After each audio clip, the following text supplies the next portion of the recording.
ઘણી મમ્મીઓ કમ્પ્લેન કરતી હોય કે મારા બાળકની યાદશક્તિ ઓછી છે અને યાદ ઓછું રહે છે, તો તે ભણવામાં પાછળ છે, અથવા તો બાળકના માનસિક વિકાસ સારી રીતે થાય એના માટે શું કરવું, તો 5 ન્યુટ્રિયન્ટ શેર કરી રહી છું. રીલને સેવ કરી લેજો, શેર કરી લેજો, ફોલો અવશ્ય કરજો. સૌથી પહેલાં પ્રોટીન. બાળકના શારીરિક અને માનસિક વિકાસ માટે પ્રોટીન ખૂબ જરૂરી છે. તો પ્રોટીન આપણને દાળ, કઠોળ અને ડેરી પ્રોડક્ટમાંથી મળશે. કઠોળમાં રાજમા, છોલે અને સોયાબીન સર્વશ્રેષ્ઠ છે. બીજું, આયન.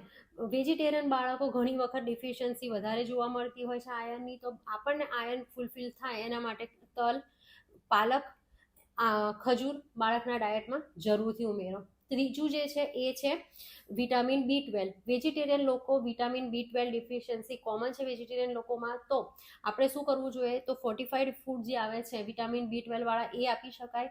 ડેરી પ્રોડક્ટ, દૂધ, દહીં, છાશ, પનીર, એમાંથી આપણને B12 મળી શકે. અને ત્રીજું જે છે એ છે આથાવાળા ફર્મેન્ટેશન ફૂડ, ઇડલી, ઢોસા, આપણી ખમણ, તો એ બાળકના ડાયટમાં જરૂરથી ઉમેરજો.